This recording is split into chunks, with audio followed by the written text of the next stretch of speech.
News J தொலைக்காட்சி நேயர்களுக்கு வணக்கம். உரிமைக்குரல் நிகழ்ச்சி வாயிலாக நேயர்களை சந்திக்கிறதுல மகிழ்ச்சி. இன்றைய உரிமைக்குரல் நிகழ்ச்சியில் என்ன தலைப்பின் கீழ் விவாதத்தை நகர்த்த இருக்கிறோம் அப்படிங்கிறத சிறப்பு தொகுப்பை பார்த்து தெரிஞ்சுக்கலாம். பல்லாயிரக்கணக்கான வாக்குகளை நீக்கப்பட்டு விட்டார்கள். ஆக இந்த நடைபெற்று முடிந்த தேர்தலில், நாடாளுமன்ற தேர்தலில் இன்றைக்கி தேர்தல் ஆணையம் செயல்பட்டது ஒரு கேலிக்கூத்தாக தான் பார்க்கணும். நாடாளுமன்ற தேர்தலில் நாடு முழுக்க தேர்தல் ஆணையத்தின் செயல்பாடுகள் கடுமையான விமர்சனங்களுக்கு உள்ளாகி கொண்டிருக்கும் வேளையில் தமிழ்நாட்டிலும் அதே போலத்தான் பல்வேறு குளறுபடிகளையும் தேர்தல் ஆணையம் செய்திருக்கிறது என்று கடுமையான விமர்சனங்களை வைத்திருக்கிறார் எதிர்க்கட்சி தலைவர் எடப்பாடி கே பழனிசாமி. டபுள் என்ட்ரின்னு பல பேர்த்தை நீக்கிட்டாங்க. குறிப்பாக அனைத்து இந்திய அண்ணா திராவிட முன்னேற்ற கழகத்துக்கு வாக்களிக்கக்கூடிய வாக்காளர் பெரும்பாலும் நீக்கிட்டாங்க.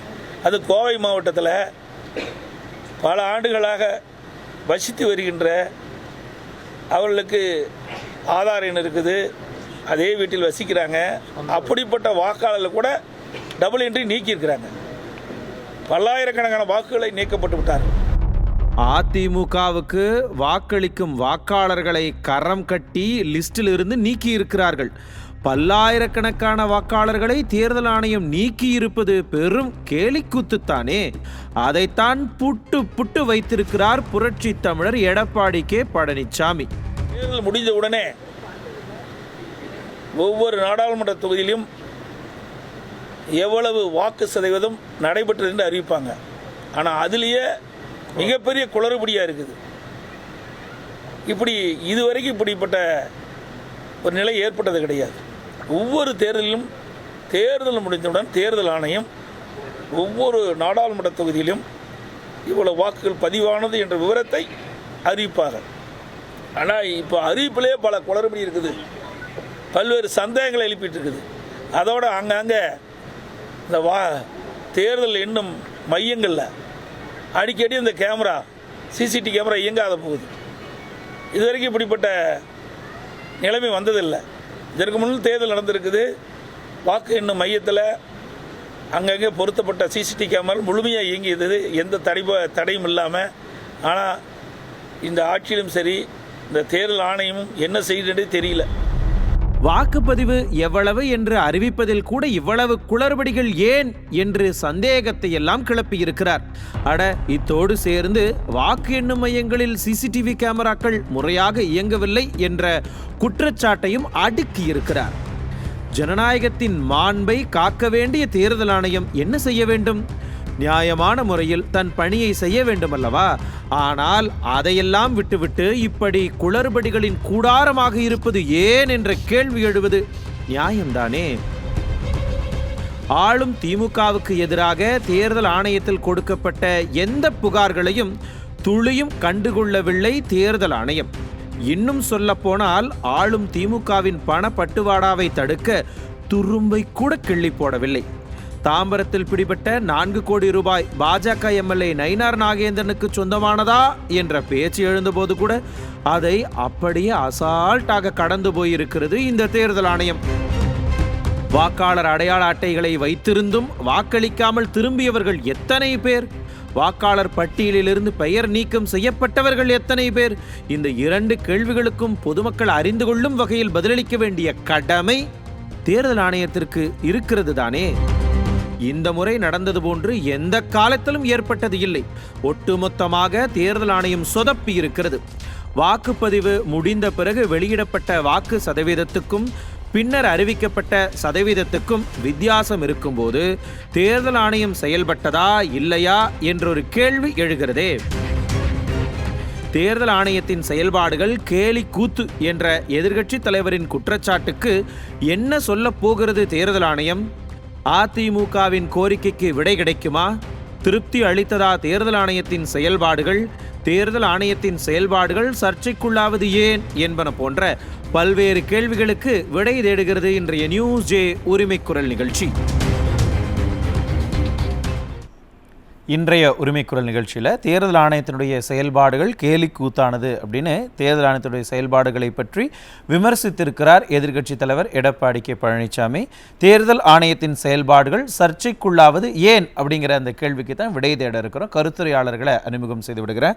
அஇஅதிமுகவிலிருந்து திரு ஆவடி குமார் இணைகிறாரு. அரசியல் விமர்சகர்கள் திருமதி நாச்சியால் சுகந்தி மற்றும் திரு வி எஸ் ராமன் இணைகிறாங்க. வழக்கறிஞர் திரு மணிகண்டன் இணைகிறாரு. அனைவருக்கும் வணக்கம். ஆவடிக்குமார் சார், என்ன சார் தேர்தல் ஆணையத்தினுடைய செயல்பாடுகள்லாம் கேலி கூத்துன்னு சொல்றாரு உங்களுடைய பொதுச் செயலாளர், ஏன் இவ்வளவு காட்டமான விமர்சனம்? ஏன் இல்லை, காட்டம் இதில் என்னன்னு எனக்கு புரியலை. என்ன நடந்ததோ அதை சொல்கிறாரு. நீங்கள் இன்னைக்கு தேர்தல் ஆணையம் எவ்வளோ அட்வான்ஸாக இன்றைக்கி வளர்ச்சி அடைஞ்சிட்டு வந்திருக்காங்க. ஒரு காலத்தில் வாக்குச்சீட்டை வச்சுக்கிட்டு எண்ணிக்கிட்டு அது எத்தனைன்னு கவுண்ட் பண்ணி அதை கட்டி நான் 6 மணிக்கு வாக்குப்பதிவு முடிஞ்சதுன்னா 8 மணி 9 மணி வரைக்கும் அதை எண்ணி அதில் எத்தனை வந்தது, எத்தனை போச்சு, எத்தனை செல்லாத ஓட்டு, எத்தனை மிஸ்யூஸ் பண்ண ஓட்டுன்னு சொல்லிவிட்டு அதை கட்டி அதுக்கு எண்ணி அதை எழுதி கையெழுத்து போட்டு எல்லா ஏஜெண்ட்டும் கொடுத்துட்டு நாங்கள் வெளியே வர்றதுக்கு ஒரு 2 மணி நேரம் 3 மணி நேரம் ஆகும். 9 மணி 10 மணி கூட சில இடங்கள்ல ஆயிரும். அப்படிலாம் இருந்தது. அப்போவே ஆல் ஓவர் எவ்வளோ போல் ஆச்சுன்னு சொல்லிடுவாங்க. ஆனால் இப்போ இபிஎம் மிஷின் தட்டின ஒன்று 5 நிமிஷத்தில் ரிசல்ட் சொல்ல முடியும். அந்த அளவுக்கு எல்லாமே எலக்ட்ரானிக். இந்த நேரத்தில் போய் எவ்வளோ பேர் ஓட்டு போட்டாங்கன்றதை ஒழுங்காக சொன்னாங்களா? அதுவும் சரி, ஒரு முறை சொன்னது தவறாக இருக்கலாம், அடுத்த நாள் சொன்னாங்களா அதாவது சரியாக இருந்ததா? அதற்கு பிறகு அதையும் மாற்றி 3 முறை, அதாவது ஒரு விட்டு போச்சு, அதனால் அதை ஏதோ ஒரு பகுதியை விட்டுட்டாங்க, அதனால் குறைவாக இருக்குது, அதனால் கூடுதலாக பதிவாகிருக்குன்னு சொன்னால் அதில் ஒரு லாஜிக்காவது இருக்கும். ஆனால் குறையுதுங்க. எப்படி பதிவான ஓட்டு மறைஞ்சிடும். அது நான் அதை ஒரு குற்றமாக சொல்லலை, ஆனால் இது கேலி கூத்தா இல்லையா? என்ன சார் குற்றமாக சொல்லலைன்னு கேலி கூத்துங்கிறீங்க? வேற என்னங்க? அப்போது அந்த சரியான அதிகாரிகள் அல்லது சரியான அலுவலர்கள் அங்கே பணியாற்றலன்றதை ஒத்துக்கிறீங்களா? அல்லது அந்த மிஷின் தப்புன்னு சொல்ல போறீங்களா? நான் என்ன சொல்றேன், ஒரு இப்போ மிஷின் தவறு இழைக்கிறது சகஜம் தானே, அப்படி அதை நம்ம பார்க்க கூடாதா? மிஷின் தவறுனா சின்ன ஹியூமன் எரர். மிஷின் தவறுனா அங்கே வாக்குப்பதிவே தவறு. ஏன்னா அந்த மிஷினை நம்பி தான் அது கொடுக்குற விவரங்களை வச்சு தான் நம்ம மிஷின் தப்பு. அப்போ நீங்க ஹியூமன் எரர் நடந்திருக்கலாம், ஏதோ குறிச்சு தப்பா குறிச்சிருக்கலாம், அந்த மாதிரி ஏதாவது நடந்திருக்கலாம் இல்லையா? ஹியூமன் எரர்ன்றது அதை கையாளுறதுல ஏற்படுற கோளாறு. ஆனால் இந்த எண்ணிக்கையில் எப்படி மாடு வரும்? இப்போ நீங்கள் 10 பேர் ஓட்டு போட்டாங்கன்னு சொல்லிட்டு கொஞ்ச நேரம் பொறுத்து இல்லை 8 பேர்னு சொன்னால், அப்போ 2 பேர் வந்துட்டு ஓட்டு போடாமல் போனாங்களா, அல்லது வந்தவங்க ஓட்டு பதிவாகலையா, அல்லது பதிவான ஓட்டை அந்த மிஷின் சரியாக காட்டலையா? பல சந்தேகங்கள் வருது. இல்லை என் ஓட்டு தான். ஆனால் இந்த சந்தேகங்களுக்கெல்லாம் உடனே தேர்தல் ஆணையம் சரியாக செயல்படலை அப்படின்னு தேர்தல் ஆணையத்தை குற்றம் சொல்றது இல்லை. எந்த வகையில் நியாயமா? இல்லை இல்லை, தேர்தல் ஆணையம் ஒரு சரியான தேர்தல் நடத்துச்சு, அதில் எந்த மாற்று கருத்தை இல்லை. ஆனால் அந்த தேர்தலை நடத்துகின்ற பொறுப்பில் இருந்த அலுவலர்கள் அல்லது அதிகாரிகள், அந்த பணியாளர்கள், அவர்கள் தேர்தல் ஆணையத்துக்கு விசுவாசமாக இருந்தார்களா, ஆளுகின்ற கட்சிக்கு விசுவாசமாக இருந்தார்களா, அவர்களுக்கு அணுக்கமாக இருக்கின்ற அரசியல்வாதிகளுக்கு இணக்கமாக இருந்தாங்க? பகிரங்கமான குற்றச்சாட்டா இருக்கு. இல்லைங்க, பகிரங்க தேர்தலையே நீங்க கேள்வி கேட்கிற மாதிரி இருக்கு. இதுல நீங்க சிசிடிவி கேமரா ஒரு இடத்துல இடையூறு வர்றது இயற்கையான ஒன்று. ஆனால் தொடர்ந்து இடையூறாகவே இருக்குன்னா அது இயற்கையா செயற்கையா? செயற்கைன்னா அப்போ இயந்திர கோளாறா அல்லது நிர்வாக கோளாறா? நிர்வாக கோளாறுனா அது பொறுப்பேற்க வேண்டியது தேர்தல் ஆணையம் தானே. அப்போ தேர்தல் ஆணையத்தின் கோளாறு தானே நிர்வாக கோளாறாக வரும். ஆக இந்த தேர்தலை இன்னைக்கு என்னன்னா, தேர்தல் ஆணையம் ஆரம்பத்திலிருந்தே தேர்தல் ஆணையத்தினுடைய நிர்வாகத்து மேல பல்வேறு விமர்சனங்கள் வந்தது. ஏன்னா 2 தேர்தல் ஆணையர்கள் அவங்க பதவி விலகினதாகட்டும், அதுக்கு ரொம்ப லேட்டா எலெக்ஷன் அனௌன்ஸ் பண்ணதாகட்டும், இங்க பணம் பிடிபட்டது, அதற்கு எந்த ஆக்ஷன் எடுக்காததாகட்டும், ஏன் இவ்வளவு விமர்சனங்களுக்கு உள்ளாகிறாங்க? தேர்தல் ஆணையத்தில் வந்து ஆணையர் பதவி விலகினது, புதிய நியமனம், இது எல்லாமே வந்து தேர்தல் நடைமுறை அமுலுக்கு வர்றதுக்கு முன்னே நடந்தது. ஆனால் தேர்தல் நடைமுறைன்னு ஒன்று வந்துட்ட பிறகு, அது கோட் ஆஃப் கான்டக்ட் வந்த பிறகு அவர்களுடைய நேரடி கட்டுப்பாட்டில் இந்தியா முழுக்க வந்துடுச்சு. அவங்க சரியான முறையில் வந்தாங்களா இல்லை தவறாக வந்தாங்களான்றது அது வேற டிபேட்டு. அவர்களுடைய கட்டுப்பாட்டில் இருந்தது. அவர்கள் தேர்தல் ஆணையம் தான் தேர்தலை நடத்துச்சு. அதில் எந்த மாற்று கருத்தும் இல்லை, எந்த வித ஐயமும் இல்லை. ஆனால் அந்த தேர்தலை நடத்தியவர் யார்? இப்போ நீங்கள் வந்து தமிழ்நாட்டில் இப்போ நீங்கள் வந்து மரியாதைக்குரிய எதிர்க்கட்சி தலைவர் எடப்பாடியார் அவர்கள் சொன்னதை போல் கோயம்புத்தூருக்கு தேர்தல் நடத்துகிறாருன்னா தேர்தல் யார் நடத்துனாங்க? அங்கே இருக்கிற மாவட்ட ஆட்சித்தலைவர். அவர் நேற்று வரைக்கும் என்னவா இருந்தாரோ அதுதான் என்னைக்கும் இருக்க முடியும். அவர் திடீர்னு மாற்று அவதாரம் எடுத்துருவாரா? இருந்தாலும் அந்த அந்த பொறுப்பு அவங்களுக்கு இருக்குல்ல. ஆமாங்க, நீங்க தேர்தல் அலுவலர் யாரை சொல்றீங்க? அந்த மாநகராட்சி கமிஷனர். அந்த மாநகராட்சி கமிஷனர் வந்து அன்னைக்கு வேணா நேரடியாக வந்து மேயருடைய கட்டுப்பாட்டில் இல்லாமல் இருக்கலாமே தவிர, அந்த தேர்தல் அறிவிப்பு வரைக்கும் யாருடைய கட்டுப்பாட்டில் இருந்தார்? நாளைக்கு தேர்தல் கோட் ஆஃப் கான்டக்ட் முடிஞ்ச உடனே யாருடைய கட்டுப்பாட்டுக்கு போக போகிறாரு? ஆக அவங்க முழுக்க முழுக்க இன்னைக்கு ஒரு வீட்டில் கணவன் இருக்காரு, மனைவி இருக்கிறாங்க. ஒரு சில இடங்களில் கணவர் இறந்துட்டாரு, ஆனால் கணவர் ஓட்டு இருக்கு, மனைவி ஓட்டு இல்லை. இறந்தவங்க யாரோ அவங்களுடைய பேர் எடுக்காம யார் உயிரோடு இருக்காங்களோ அவங்க பேர் எடுக்கிறாங்க. ஒருத்தருக்கு 2 ஓட்டு இருக்கு. என்னங்கன்னா ஒரு வேட்பாளராகவே நிற்கிறாரு செல்வ கணபதி. சேலத்தில் அவருக்கு 2 ஓட்டு இருக்கு, 2 ஓட்டும் கரண்ட்ல இருக்கு. அவர் வந்து வேட்பாளராக நிற்கிறாரு, ஆனால் உயிரோடு இருக்கிறாங்க, அவங்களுக்கு ஓட்டு இல்லை. இந்த மாதிரியான பல்வேறு குளறுபடிகள் இந்த சந்தேகத்தை கிளப்புது. இது வந்து கேலி கூத்துன்ற சந்தேகத்தை கிளப்பல, கேலி கூத்தா இருக்கு. அதுதான் எதிர்க்கட்சி தலைவர் எடப்பாடியார் சொல்றாரு. புரியுது, நான் திரும்ப வரேன். மணிகண்டன் சார், இப்போ என்னன்னா தேர்தல் ஆணையம் இங்கே மட்டும் கிடையாது, வட மாநிலங்கள்லையும் சரி பல்வேறு விமர்சனங்களை சந்திச்சுட்டு இருக்கிறாங்க. ஏன் இவ்வளவு விமர்சனங்கள் தேர்தல் ஆணையத்தின் மேல? தமிழகத்தின் ஜனநாயக குரலாக ஒலித்துக் கொண்டிருக்கின்ற நியூஸ் ஜே தொலைக்காட்சி நேயர்களுக்கு என்னுடைய வணக்கங்க. அதாவது இந்த தேர்தலை பத்தி நாம பேசுறப்ப ஒரு விஷயத்தை தொடங்கிட்டு பேசுறது சரியா இருக்கும்னு நினைக்கிறேன் மனோஜ். சொல்லுங்க சார். அதாவது திரு TN சேஷன் அப்படிங்கிற ஒரு மாபெரும் மனிதர் வந்து இந்த தேர்தல் ஆணையரா வர்ற வரைக்கும் இந்தியாவில் தேர்தல் ஆணையர்கள் அப்படிங்கிறது மத்திய அரசின் ஒரு அங்கம், ஒரு கைப்பாவை, அவங்களுடைய 6ஆம் விரல் அப்படின்னு இருந்தப்ப தேர்தல் கமிஷன்னா அதுக்கு என்ன அதிகாரம் இருக்குது, அதோட அதிகார வரம்பு என்ன, ஒரு தேர்தலை எப்படி நடத்தணும், சீர்திருத்தங்களை எப்படி கொண்டு வரணும் அப்படிங்கிறதுக்கு வித்திட்ட ஒரு பிதாமகன் TN சேஷன் அப்படிங்கிறதுல உள்ளபடியே அவர் இந்த இடத்துல நம்ம நினைவுறுத்தணுங்க. அவர் தேர்தல் கமிஷனரா மறைந்த பிரதமர் திரு ராஜீவ்காந்தி போட்டப்ப பக்கத்துல இருந்து ஒரு நண்பர் சொன்னாராம், இவரை போட்டு நீங்க பெரிய வம்ப விலை கொடுத்து வாங்க போறீங்க அப்படின்னு. அந்த அளவுக்கு நேர்மையோட செயல்பட்ட ஒரு தமிழகத்தை சேர்ந்த அதிகாரி, பாலக்காட்டை சேர்ந்த TN சேஷன் அப்படின்னு நினைவுறுத்தணுங்க.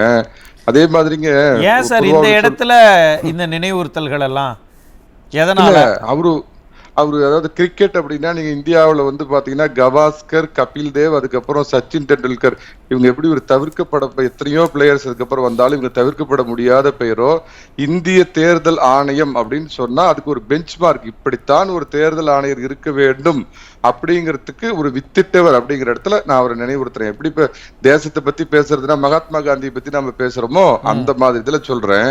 ரெண்டாவதுங்க, ஒரு பொதுவா சொல்லுவாங்க, சீசரின் மனைவி சந்தேகத்திற்கு அப்பாற்பட்டவராக இருக்க வேண்டும் அப்படின்னு பொதுவா சொல்லுவாங்க.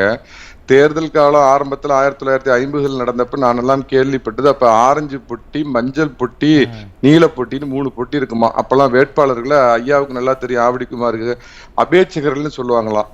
காங்கிரஸுக்கு வந்து ஆரஞ்சு பொட்டி, காங்கிரஸுக்கு ஓட்டு போடணும்னா நீங்க போய் ஆரஞ்சு பொட்டியில போட்டா போதும். வேற கட்சிக்கு சோசியலிச கட்சி இந்த மாதிரி இதுக்கெல்லாம் போடணும்னா வேற கலர் இந்த மாதிரி எல்லாம் இருந்தது. அப்புறம் ஒரே கலரா வாக்குப்பெட்டி மாறிச்சு. அதுக்கப்புறம் பேலட் பேப்பர் வந்துச்சு. அதுக்கப்புறம் எலக்ட்ரானிக் ஓட்டிங் மிஷின்ங்கிற EVM வந்துச்சு. EVM-ஓட இன்னைக்கு மோஸ்ட் அட்வான்ஸா என்னன்னு பாத்தீங்கன்னா VVPAT, நான் யாருக்கு வாக்களித்தேன் அப்படிங்கிற தெரிஞ்சுக்கிற உரிமை முத கொண்டு எல்லாமே வந்திருக்குதுங்க. அதே மாதிரி ராஜீவ்காந்தி காலம் வரைக்கும் பாத்தீங்கன்னா ஜம்மு காஷ்மீர்ல ஆரம்பிச்சு கன்னியாகுமரி வரைக்கும் ஒரே நாள்ல தேர்தல் நடத்தி முடிச்சிருவாங்க. ஒரு நாள் தேர்தல், இன்னைக்கு தேர்தல் முடிஞ்சிடும், நாளைக்கு ஒரு நாள். மக்கள் தொகைக்கும் இப்ப இருந்த மக்கள் தொகைக்கும் நிறைய வித்தியாசம் இருக்குல்ல சார்? நல்ல வேலை பண்ணீங்க. இந்தியாவுல எப்பயுமே மக்கள் தொகை கூடுதானே, இந்தியாவுல திடீர்னு வந்துடலையா? அதாவது என்ன சொல்ல வரேன்னா, அதெல்லாம் ஒரு கேலி கூத்தா இருந்தது. ஒரே நாள்ல தேர்தல் நடத்துவாங்க, அடுத்த நாள்ல சில இடத்துல மட்டும் மறு வாக்குப்பதிவு பண்ணுவாங்க, அதுக்கு அடுத்த நாள் கவுண்டிங், இப்படி எல்லாம் இருந்தது. இன்னைக்கு நிறைய சீர்திருத்தங்களை கொண்டு வந்து, அது மட்டும் இல்ல 2 தேர்தல் நடக்கும், சட்டமன்றத்துக்கு சேர்த்து நடக்கும். ஆமா ஆமா, ஒரே நாடு ஒரே 2 ஓட்டு போடுறாங்க. ஆமா ஆமா, கரெக்டுங்க. இது மாதிரி எல்லாம் இருந்தது. இன்னைக்கு இவ்வளவு பெரிய மாற்றங்கள் வந்திருக்குதுங்க. பட் அதே சமயத்துல பாத்தீங்க அப்படின்னு சொன்னா, இப்ப அவர் ஐயா சொன்ன சில குற்றச்சாட்டுகள்லாம் தேர்தல் கமிஷன் மேல வந்திருக்குது. குறிப்பா பாத்தீங்கன்னா பாஜக இப்ப ஆளும் போது பாத்தீங்கன்னா தேவையற்ற சர்ச்சைகள், திடீர்னு ஒரு தேர்தல் ஆணையர் பதவி விலகிறாரு, அதுக்கு அடுத்த 2 நாள்ல பாத்தீங்கன்னா 2 பேரை புதுசா அப்பாயின்மெண்ட் பண்றாங்க. அப்படிங்கிறப்பெல்லாம் அது அதிகார மீறல், அதிகார உச்ச மீறல் அப்படிங்கிறது பட்டவர்த்தனமா தெரியுது. அப்படிங்கிறதுல மாற்று கருத்து இல்லைங்க. இதுல என்ன அப்படின்னு பாத்தீங்கன்னா, மத்திய அரசு கொண்டு வந்த ஒரு சட்ட திருத்தமும் பெரிய எல்லாருடைய பார்வையும் உற்றுநோக்க வச்சது. முதல்ல பாத்தீங்கன்னா, ஒரு தேர்தல் ஆணையரை தேர்ந்தெடுக்கணும் அப்படின்னு சொன்னா பிரதமர், எதிர்கட்சி தலைவர், உச்ச நீதிமன்ற நீதிபதி, இவங்க 3 பேர் தான் தேர்ந்தெடுக்கணும் இருந்ததை ஒரு திருத்தம் மூலமா கொண்டு வந்து மத்திய அமைச்சர் கேபினட் அந்தஸ்தில் உள்ள ஒருத்தர் உச்சநீதிமன்ற நீதிபதிக்கு பதிலாக கலந்துகிட்டா போதுன்னு அவங்க மாத்தினது பெரும் விவாதத்துக்குரியது, சர்ச்சைக்குரியது, சந்தேகத்துக்குரியது. இந்த இடத்துல உச்சநீதிமன்றத்தை உள்ள வராம அவங்க பாத்துக்கிட்டாங்க. ஆனா அதே சமயத்துல சரி, உச்சநீதிமன்றத்தை நாம இப்படி பண்ணிட்டாங்களேன்னு பார்த்தா, நீதிபதிகளை நியமிக்கிறதுக்கு நீங்க உங்களுடைய கொலீஜியம் சிஸ்டத்தை மாத்துங்கன்னு நீதிபதிகளை நோக்கி கேள்வி வர்றப்ப பாத்தீங்கன்னா, அவங்க தங்களை தற்பாதுகாத்துக் கொள்றதுக்கு வேற விதமான ஒரு நிலைப்பாடு எடுக்கிறாங்க. அப்படிங்கிற நடைமுறையா உள்ள ஒரு விஷயங்க. அதாவதுங்க, இந்த ஒரே தமிழ்நாட்டுல இங்க என்ன சிக்கல்னா, ஒரு ஜனநாயகத்தினுடைய மாண்பை காக்க வேண்டியது தேர்தல் ஆணையத்தினுடைய பொறுப்பு. ஏன்னா அவங்க எந்த கட்சி மாச்சரியங்களையும் தாண்டி அதிகாரத்துக்கு உட்படாம அவங்க ஒரு தனி அமைப்பு இல்லையா? அவங்க ஜனநாயகத்தை காத்து நின்னாங்களா இல்லையா? ஏன் இல்ல, அது நம்ம பிராக்டிக்கலா பேசுவாங்க மனோஜ். அதாவது உதாரணத்துக்கு சொல்றேன், என்னுடைய சேலம் மாவட்ட கலெக்டர் பாத்தீங்கன்னா, கவுண்டிங் முடிஞ்சு கோட் ஆஃப் கான்டக்ட் போற வரைக்கும் அவங்க தலைமை தேர்தல் அதிகாரி சேலம் மாவட்டத்துக்கு, ப்ரொசீடிங் ஆபீசர் அவங்க தான். ஆனா அவங்க மாவட்ட ஆட்சியர், தேர்தல் இது முடிச்ச அடுத்த நாளே அவங்க மாவட்ட ஆட்சியருங்கிறவரு இங்க யார் ஆளுகின்றாரோ, யார் ஆளுங்கட்சியோ அவங்களுடைய பகையை நாம ஏன் சம்பாரிச்சுக்கணும் அப்படின்னு நடக்கிற தேர்தல் ஆணையத்திற்கு ஒரு நிரந்தர பணியாளர்கள் கிடையாது.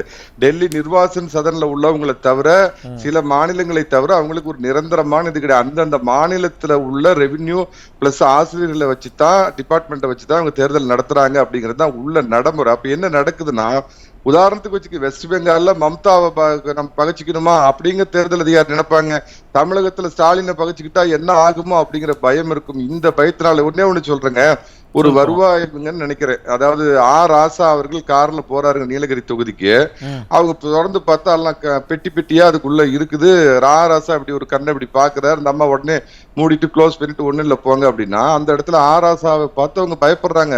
திமுகவுல எவ்வளவு பெரிய ஆளு, திமுகவோட தலைமைக்கு எவ்வளவு நெருக்கமா இருக்கிறவர் அப்படின்னு. சோ இதுதான் அவங்க. ஏன்னா அதனாலதான் இந்த பணப்பட்டுவாடா விவகாரத்தை பத்தி கம்ப்ளைண்ட் பண்ணியும், இந்த பண விநியோகம்லாம் நிறைய இடத்துல நடக்குது அப்படிங்கறது அதிமுக கம்ப்ளைண்ட் பண்ணியும் அவங்க நடவடிக்கை எடுக்காததுக்கு காரணம் இதுதானா? நிச்சயமா அடாவடி செய்யும் மாநில ஆளுங்கட்சிகள் இருக்கின்ற வரை. நான் அதே திருப்பி கேட்கறேங்க, அம்மா காலத்திலயோ இல்ல திரு எடப்பாடி பழனிசாமி அவர்கள் காலத்திலயோ ஆளும் அதிமுக மீது தேர்தல் கமிஷன் ஏதாவது பயன்படுத்திக்கிட்டாங்க இல்ல? அதிகம் ஏன்னா இயல்பாவே தெரியுங்க. அதாவது ஒரு கட்சி திமுக ஆட்சிக்கு வந்தா வெளி மாநிலத்துல இருந்தெல்லாம் ரவுடிங்க நம்ம ஆட்சி வந்துருச்சுன்னு கொண்டாட்டத்துல உள்ள வருவாங்க. அம்மாவே சொல்லியிருக்காங்க, அதிமுக ஆட்சி வந்துன்னா அங்க இருக்கிறவங்க எல்லாம் ஓடி போயிருவாங்க. தெரியுங்க, மக்களுக்கு தெரியும். சட்டத்தை மீறவங்களுக்கு எல்லாத்துக்குமே தெரியும். ஆனா இப்படி எல்லாம் சட்டத்தை மீறாங்க அப்படின்னா அதை கட்டுப்படுத்த வேண்டிய கண்ட்ரோல் தேர்தல் ஆணையத்துக்கிட்ட தான் இருக்கு. அவங்க அதை கண்ட்ரோல் பண்ணலையா, இல்ல கண்ட்ரோல் பண்ண விரும்பலையா, கண்ட்ரோல் பண்ண முடியலையா? இதுக்கு ஒரு நேரடியான ஒரு விஷயம் சொல்றேன். சமீபத்துல பிரதமர் பாத்தீங்கன்னா அவருடைய உயரத்தை தாண்டி ரொம்ப ஒரு கீழே இறங்கி தேர்தல் பிரச்சாரத்துல பேசினார். அது ரொம்ப அருவருக்கத்தக்கது, கண்டிக்கத்தக்கது. அதாவது ஊடுருவல்காரர்கள் அதிகம் பிள்ளை பெற்றுக் கொள்பவர்கள் அப்படின்னு பேசினப்ப எல்லாருமே கொதிச்சாங்க. உள்ளபடியே நானும் கொதிச்சேன். ஒரு பிரதமர், உலகமே உற்று பார்க்கக்கூடிய ஒரு தேசத்தினுடைய தலைவர் இப்படி பேசலாமா அப்படிங்கிற ஒரு கேள்வி வந்தது. ஆனா அதே சமயத்துல 2 பக்கத்தையும் நம்ம பார்க்கணும். 2014 தேர்தல்ல இப்ப பிரதமரா இருக்கிற திரு மோடியை பத்தி மெர்ச்சன்ட் ஆஃப் டெத் அப்படின்னு காங்கிரஸ் கட்சியை சேர்ந்த ராகுல் காந்தி பேசினாரு. நீச் அப்படின்னாங்க. சாய்வாலா அப்படின்னாங்க, மோடி திருடன் அப்படின்லாம் பேசினப்ப அன்னைக்கு இருந்த தேர்தல் கமிஷன் எப்படி இருந்ததோ அதே மாதிரி தான் வாய் மூடி மௌனியாக காது இருந்தும் காது கேட்காத செவிடர்களாக அவங்க இருந்தாங்க. ஆளுங்கட்சியோட கைப்பாவையாக இருப்பதற்கு காரணம் தேர்தல் கமிஷனுங்கிறது ஒரு இண்டிபெண்டன்ட் அமைப்பா இருந்தாலும் அதுல வேலை செய்யறவங்க அந்தந்த மாநிலத்தை சேர்ந்த மாநில அதிகாரிகள் அப்படிங்கிறதுக்கு உச்சநீதிமன்றம் தலையிட்டு மணிகண்டன் சார் இந்த மாதிரி அதிகார வரம்புல அவங்கள கண்ட்ரோல் பண்ண முடியும் அப்படின்னு தெரிஞ்சிருச்சுன்னா எப்படி தேர்தல் ஆணையத்தை மக்கள் நம்புவாங்க? அவங்க எப்படி ஜனநாயகத்தினுடைய குரலாக இருப்பாங்க அப்படிங்கிற நம்பிக்கை நமக்கு வரும்? அருமையா கேட்டீங்க. சாதாரண மக்களின் ஒரே கடைசி நம்பிக்கை உச்சநீதிமன்றம், ஜனநாயகத்தின் ஒரே கடைசி நம்பிக்கை தேர்தல் ஆணையம் அப்படிங்கறதுல நான் மாறுபடவே இல்லைங்க. இதைதான் சொல்ல வரேன். இந்த மாதிரி விஷயங்கள்ல என்ன வரும்னா உச்சநீதிமன்றம் தானாக முன் வந்து இது ஒரு வழக்காய் எடுத்து இனி வர்ற தேர்தல்ல அவங்க என்ன பண்ணுனா ஒரு கோட் ஆஃப் கான்டக்ட் இப்படித்தான் நடத்தணும் அப்படிங்கிற சில கைட்லைன்ஸ் வழிமுறைகளை கொடுத்து இது இந்தியா முழுவதும் பொது தேர்தலுக்கும் பொருந்தும். அதுவும் இந்த மாநில தேர்தல் ஆணையம் இருக்கும் பாருங்க, நான் அப்படி சொல்றேன்னு நினைக்காதீங்க. திமுக எப்பெல்லாம் ஆட்சிக்கு வருதோ அவங்களுடைய கைப்பாவையாகி அவங்களோட அடியாட்கள் மாதிரி செயல்படுவாங்க. நீங்க என்ன புகார் போய் கதர்னீங்கனாலும் உள்ளாட்சி தேர்தல்ல இவ்வளவு அட்டூழியம் நடக்குதுன்னு நீங்க போய் கதர்னீங்கனாலும் அவங்க கதவை கூட திறக்க மாட்டாங்க, காது கொடுத்து கூட கேட்க மாட்டாங்க. இல்ல சார், சொல்லுங்க, மாவட்ட தேர்தல் நடத்தக்கூடிய ப்ரொசீடிங் ஆபீசர் இல்ல அதிகாரிகளை நீங்க சொல்றீங்கன்னா ஓகே, அவங்க கலெக்டரோ இல்ல கமிஷனரோ இருந்தா நாளைக்கு மாநில அரசுடைய கட்டுப்பாடு கீழே வருவாங்க, அதனால பயந்துக்கிட்டாங்கன்னு அவரும் அதைத்தான் சொல்லியிருந்தார். ஆனா தேர்தல் ஆணையம், மாநில தேர்தல் ஆணையம் எப்படி அப்படி செயல்படும்? மாநில தேர்தல் ஆணையம்ங்கிறது முழுக்க முழுக்க அப்படித்தானே செயல்படும். ஆவடி குமார் ஐயாவுக்கு 100 அனுபவம் இருக்கும். உள்ளாட்சி தேர்தல்ல அவர் எத்தனை புகார்கள் கொண்டு போயிருப்பாரு. நாச்சியால் மேடத்தை கேளுங்க, அட்லீஸ்ட் பொது தேர்தலையாவது நடவடிக்கை எடுக்கிற மாதிரி ஒரு பாவனையாவது பண்ணுவாங்க. உள்ளாட்சி தேர்தலில் நீங்க முதல்ல அந்த ஒரு ஹெல்ப்லைன் நம்பர் கொடுத்திருப்பாங்க, அதுக்கு கூட நீங்க கான்டாக்ட் பண்ண முடியாது. இதுக்கெல்லாம் உச்சநீதிமன்றம் தலையிட்டு ஒரு உள்ளபடியே ஒரு கைட்லைன்ஸ் கொடுத்து இதை சரி பண்ணணும். ஒரே ஒரு தெளிவுபடுத்த, அதாவது இந்திய தேர்தல் ஆணையத்தின் மாநில தேர்தல் ஆணையர் இந்த தேர்தல் நடத்துறாங்க, அது வேற. ஆனா மரியாதைக்குரிய வழக்கறிஞர் மணிகண்டன் அவர்கள் சொல்றது மாநில தேர்தல் ஆணையம், இது முழுக்க முழுக்க தமிழ்நாடு அரசினுடைய தேர்தல் ஆணையம். தமிழ்நாடு அரசினுடைய ஒரு துறைகளில் ஒரு பகுதியை உள்ளாட்சி தேர்தல் நடத்துவதற்காக உருவாக்கப்பட்ட மாநில தேர்தல் ஆணையம். அந்த தேர்தல் ஆணையத்தினுடைய வாக்காளர் பட்டியலிருந்து எல்லாமே அவங்க தான் தயார் பண்ணுறாங்க. இதை வச்சு அவங்க தயார் பண்ணா கூட அவங்க விருப்பப்படி தான் அது நடக்குது. புரியுது. நான் திரும்ப வரேன். ராமன் சார் கேட்டிங்களே, 2 பேருமே என்ன சொல்கிறேன்னா மாநில தேர்தல் ஆணையமும் சரி மத்திய தேர்தல் ஆணையமும் சரி பயங்கரமான விமர்சனங்களுக்கு ஆளாகிறாங்க. ஏன் ஜனநாயகத்தினுடைய மாண்பிலிருந்து இறங்குறாங்க அப்படின்னு இவ்வளோ பெரிய விமர்சனம் வைக்கிறாங்களே. எதிர்க்கட்சி தலைவர் இன்னும் ஒரு படி மேலே போய் இது கேலி கூத்து அப்படின்லாம் சொல்கிறாங்க. ஏன் தேர்தல் ஆணையம் இப்படி நடந்துக்கிறாங்க? இல்லை, அதாவது சேலம் மணிகண்டன் அவர்கள் அருமையான பதில் சொன்னார். அதாவது தேர்தல் என்பது, உள்ளாட்சி தேர்தல் என்பது ஒரு மாநிலத்தில் யார் ஆளுங்கட்சோ அவங்களுக்கு தேவையான அதிகாரிகளை போட்டு உள்ளாட்சி தேர்தல் வந்து ஊராட்சி, பேராட்சி, நகராட்சி, மாநகராட்சி நடக்கும்போது அந்தந்த யூனியன் அதிகாரிகள் மாநகராட்சி ஆணையர்கள் தான் அவங்க ஒரே ஒரு தெளிவு மட்டும் படுத்துற. அவர் அப்படி பொதுப்படையாக சொல்லலை. திமுக என்றைக்கெல்லாம் ஆட்சிக்கு வருதோ அன்றைக்கு இப்படி எல்லாம் நடக்குது. அதான் நான் சுட்டி காட்டுறேன். இன்னைக்கு வந்து உள்ளாட்சி மன்ற தேர்தலை பொறுத்த வரைக்கும் திமுக பொறுத்த வரைக்கும் அவர் சொன்னது 100% உண்மை. காரணம் என்றால் நம்பர் கொடுப்பாங்க, அந்த நம்பர்ல கான்டாக்டே பண்ண மாட்டாங்க. அவங்க வந்து இந்தந்த ஆளு ஜெயிக்கணும் அறிவிக்க. உதாரணத்துக்கு ஆவடி குமார் அவர்கள் கடந்த ஒரு முறை அவர் தேர்தல் நிற்கும் 2011 2001 நினைக்கிறேன் தேர்தலில் அவர் ஜெயிச்சாரு. அதன் பிறகு திமுக தமிழ்நாட்டு ஆளுங்கட்சியா வரும்போதெல்லாம் அவரை தோக்கடிக்கிறாங்க. இது எப்படி நடந்தது?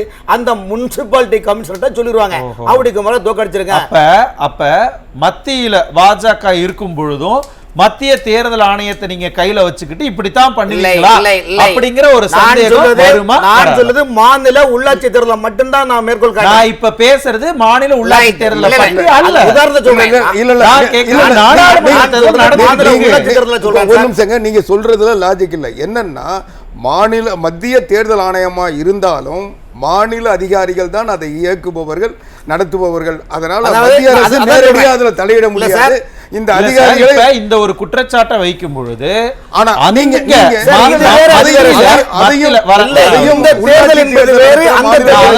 தெளிவுபடுத்தி ஒரு விஷயம் தெளிவுபடுத்த இப்ப உள்ளாட்சி தேர்தலை பற்றி நான் இங்க விவாதத்திலே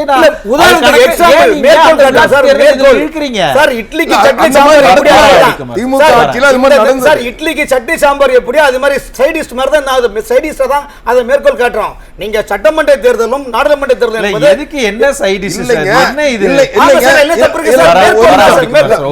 இல்ல மாநில அரசாங்கம் தேர்தல் ஆணையத்தை எப்படி பயன்படுத்துறதுக்கு திமுக அரசாங்கம் எனக்கு அது புரியுது. அவர் டைவர்ட் பண்ண பார்க்கறாரு. ஒரே ரொம்ப ரொம்ப சிம்பிளான விமர்சனத்துக்கு ஆளாகிறாங்களா இல்லையா?